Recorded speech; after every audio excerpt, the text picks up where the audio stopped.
శ్రీవిష్ణు యొక్క ఓం భీమ్ బుష్ యొక్క theatrical trailer నిన్న విడుదలైంది మరియు ఇది చాలా ఆశాజనకంగా ఉంది. ఇది చాలా పక్కగా విభజించే జోకులకు హామీ ఇస్తుంది. బ్రోచేవారెవరురా త్రయం శ్రీవిష్ణు, ప్రియదర్శి మరియు రాహుల్ రామకృష్ణ ఈ సమ్మర్ సీజన్లో మంచి వినోదాన్ని అందించడానికి మళ్లీ వచ్చారు. ఈ చిత్రాన్ని మార్చి 2024-22న గ్రాండ్ రిలీజ్ చేసేందుకు ప్లాన్ చేస్తున్నారు. ట్రైలర్ ఆ పనిని పూర్తి చేసింది.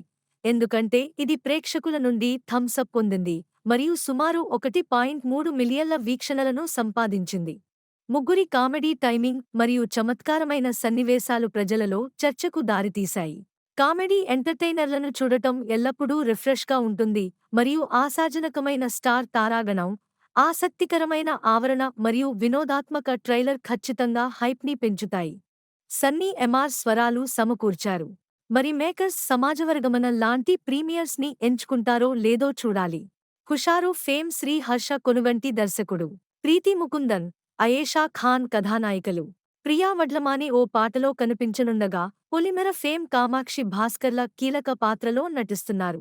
వి సెల్యులాయిడ్, సునీల్ బలుసు సంయుక్తంగా ఈ చిత్రాన్ని నిర్మిస్తున్నారు. ఈ సినిమా స్టోరీ లైన్ రివీల్ కాలేదు. ఎలాంటి క్లూ ఇవ్వకుండా ట్రైలర్ ఆకట్టుకునేలా చూసుకున్నాడు దర్శకుడు. ముగ్గురూ బ్యాంగ్ బ్రోస్గా ఏ రకమైన సమస్యకైనా పరిష్కారం చూపుతారని పేర్కొంటూ ఒక గ్రామంలో అడుగుపెట్టారు. వారు ప్రజాదరణ పొందినప్పుడు కొంతమంది అఘోరాలు గ్రామానికి వచ్చారు మరియు ఆధ్యాత్మిక సంపంగి మహల్లోని సంపదను వెలికితీయమని ముగ్గురిని సవాలు చేస్తారు. మీకు మా కంటెంట్ నచ్చితే మా తెలుగు ఫిల్మ్ ఫోరంకి సబ్స్క్రైబ్ చేయండి.